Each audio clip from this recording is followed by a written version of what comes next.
Mayor, સ્થાયી સમિતિના chairman સહિત તમામ 5 હોદ્દેદારો અને અધિકારીઓ ભૂખી કાંસ ઉપર નિરીક્ષણ કરવા માટે પહોંચ્યા હતા। વડોદરા મહાનગરપાલિકા એક્શન મોડમાં જોવા મળી રહી છે। વડોદરા શહેરમાં ચોમાસા દરમિયાન વરસાદી પાણી ભરાવાની સમસ્યા ન સર્જાય તે માટે તંત્ર દ્વારા પ્રી મોન્સૂન કામગીરી તેજ કરવામાં આવી છે। જેના ભાગરૂપે આજે વડોદરાના મેયર, સ્ટેન્ડિંગ કમિટીના ચેરમેન, સ્થાનિક કોર્પોરેટરો અને ઉચ્ચ અધિકારીઓનો કાફલો વડોદરા મહાનગરપાલિકાના અધિકારીઓનો કાફલો આજે ભૂખી કાંસની કામગીરીના નિરીક્ષણ કરવા માટે ગ્રાઉન્ડ ઝીરો ઉપર પહોંચ્યા હતા। નિરીક્ષણ દરમિયાન મેયર પદાધિકારીઓએ હાજર અધિકારીઓને જરૂરી સૂચનો આપ્યા હતા। તેમણે જણાવ્યું હતું કે વરસાદના સમયે નાગરિકોને પાણી ભરાવાની સમસ્યાનો સામનો ન કરવો પડે તે રીતે નિકાલની વ્યવસ્થા સુદૃઢ કરવામાં આવે તે જરૂરી છે। સાથે જ ચોમાસું બેસે તે પહેલાં જ તમામ પ્રી મોન્સૂન કામગીરી સમયસર અને ગુણવત્તાયુક્ત રીતે પૂર્ણ કરવા માટે અધિકારીઓને કડક તાકીદ કરવામાં આવી છે। હાલ વડોદરાના જુદા જુદા વિસ્તારોમાં વરસાદી લાઈનો અને કાંસની સફાઈ ઝુંબેશ જોરોશોરોથી ચાલી રહી છે। આજે ઉત્તર ઝોનમાં અમે વિઝિટ માટે નીકળે છે। વોર્ડ નંબર 1, 2 અને 3 છે।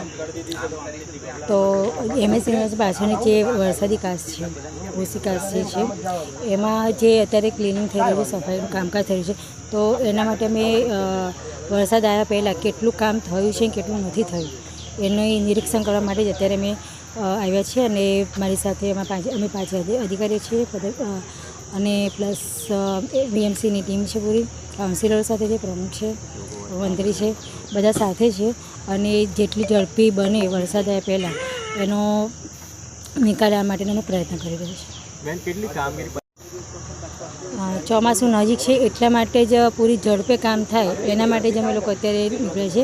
અને એમના અધિકારીઓના બી સૂચન, તેના કાઉન્સિલરના, વિસ્તારના લોકોની સલાહ સૂચનથી અમે આગળ કામ કરીએ છીએ કે જેથી કરીને વરસાદનું પાણી લોકોના વિસ્તારોમાં પડશે નહીં।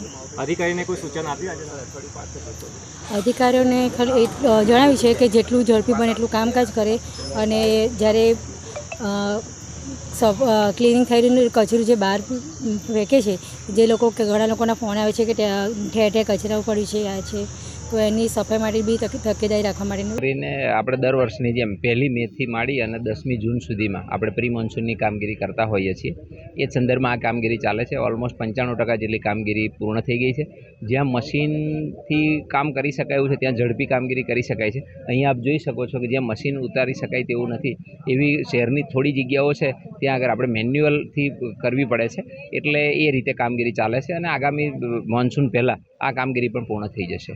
વૃક્ષોનું ટ્રીમિંગ ઘણી બધી જગ્યા પર બાકી છે, વીજ વાયર પર વૃક્ષો નક્કી રહ્યા છે। ઓકે, એ પણ જ્યાં જ્યાં અમારા ધ્યાને છે ત્યાં ઓલરેડી સ્ટ્રીટ લાઇટ અને ગાર્ડન ડિપાર્ટમેન્ટ દ્વારા એ ટ્રીમિંગનું કામગીરી ચાલે છે અને જ્યાં પણ કોઈ એવું બાકી હશે અને એવું અમારા ધ્યાને આવશે તો એ પણ જલ્દી પૂરું કરાવી દઈએ।